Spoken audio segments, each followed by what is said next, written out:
Now, recently, BLUEface did an interview, him and Jaden Alexis, right? And he said that him and Megan Thee Stallion had some sexual affairs going on.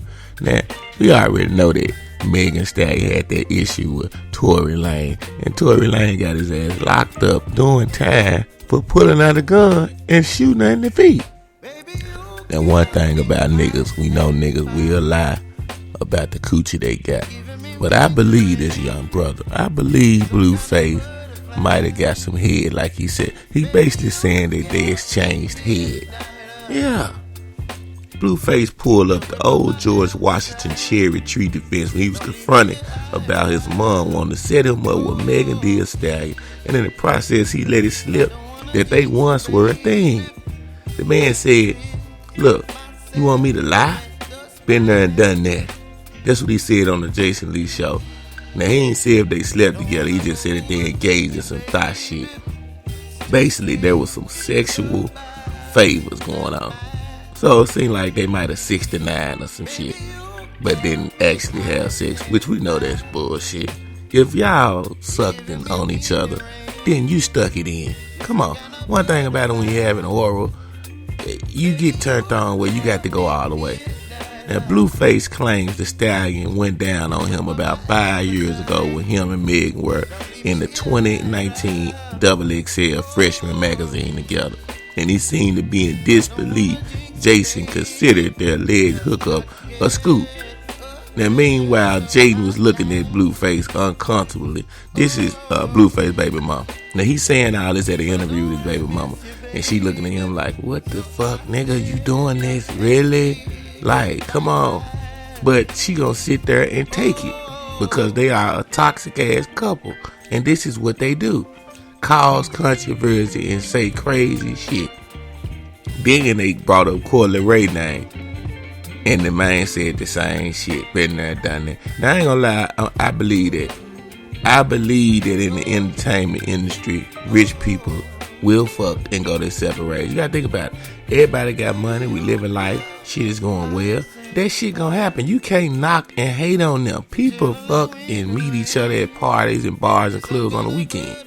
So what's wrong with for two successful people to get together, separate, not act a fool and fight, call the police and tip each other's shit up, and go on their separate way? That's called being mature. See, you can be mature when you got that paper. But when you got one person got some money and the other person broke, and then y'all meet up and fuck the shit out of each other and try to leave, they be like, "Oh, you the best thing that could have ever happened to me." You can't go no motherfucking well. What you think you doing? So it's a difference. Now, so much for gentlemen not kissing and telling. If nothing else, Megan will have plenty to rap about on her next album. Yeah, she gonna have something to say about this. Trust me, Meg ain't gonna let this go. But this ain't the only rapper that said they didn't have a piece of Meg. The baby was throwing signs out that he might have hit that thing. Man, look, every fly rapper out there that come across Megan Thee Stallion, if Megan Thee Stallion want to jump on it, let her jump on it.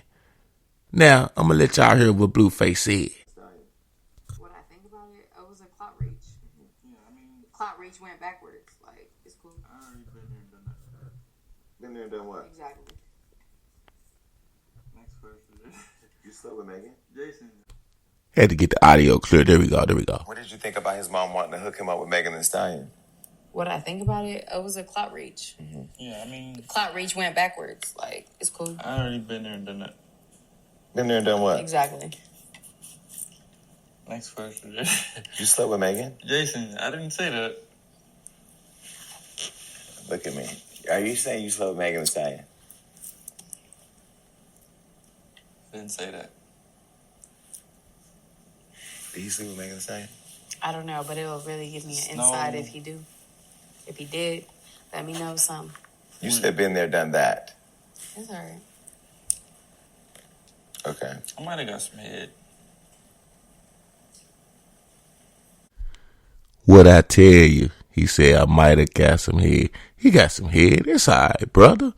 You know, you can admit it, but I ain't gonna lie, I'm gonna keep it real. I wouldn't have admitted that shit. I'd have kept it on the low. But fuck it. Fuck it. When men are broke and you go out here and sleep with it and everything, these women will go out and expose you. So I guess he's like, shit, I got this money. I did it, but fuck it. I'm not going to keep this shit a secret. If you thought that people in America only stole, there were people that didn't have money, there were people that wasn't law-abiding citizens, then you lying to yourself. Because this next story is going to let you know that the police are crooked than fucking ever, which everybody know that. But 17 Broward County employees charged in a wide-ranging PPP loan fraud investigation. How about fucking that? How can we have anyone wearing a badge that is stealing from the people? Now, Broward County Sheriff Gregory Tony joined federal law enforcement officials Thursday for a news conference, announcing an arrest of more than a dozen employees suspected of fraudulently applying for PPAC, Paycheck Protection Program loans, PPE loans. The money that everybody was talking about, the money that motherfuckers are going to jail for now, they catching them after a certain amount of time. That's right. Now, the loans were established during the pandemic to help various businesses and the self-employed continue to pay their workers as COVID restrictions limited how much of the economy could operate. Now, Tony said the PPP investigation was wide-ranging. All 5,500 employees, including Tony himself, were looked at. The agency identified 100 employees who took the PPP loans and narrowed down the list to further to those whose applications weren't legitimate. Now, the following 17 employees who work as either sworn law enforcement deputies or jailers are slated to face federal charges. And it was all ages. Yeah, the oldest motherfucker that pulled this lick off was 53 years old, and she was a woman. Yeah. God damn, they was going in. Now, they charged them with wire fraud. Now, they took just under $500,000. That's $500,000. And guess what? They never did stop working.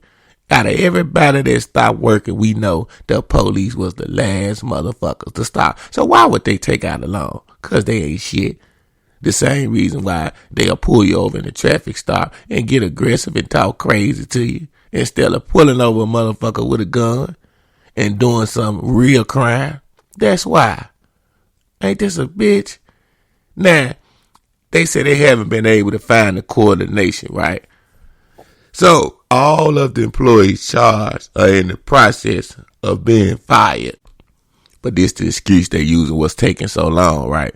The same excuse they use when the police beat somebody to death and they try to cover shit up. They saying that they got to follow proper protocols because they are protected members with union rights and other different statutory obligations from the investigation practice that we got to follow. Yeah, but each time I ain't gonna sugarcoat it. At the end of the day, they gonna be gone. Yeah, they gonna be gone because they fucked up. And the evidence is on the table. But if this was something that they could have covered up inside that station, you could take it to the bank, they would. But you can't cover something up that gets out to the federal government. That's bigger than the state. See, they thought they was bigger than what they was, wearing their badge and sticking their chest out, which the police always find their way to think. But they got smacked back in the face. Like y'all out here smacking the people. And then you finna do some time. God damn. I knew it though. I said everybody and their mama gonna get one of these loans. I should have got me one. I look back on if I can run the tape back. I would have got me one, not a big one though. Cause I'm noticing they not locking up the people that got the 10 and 20,000. It's the motherfuckers that went for the 50 and the 100. If you got 10 or 20, you good. I done seen it.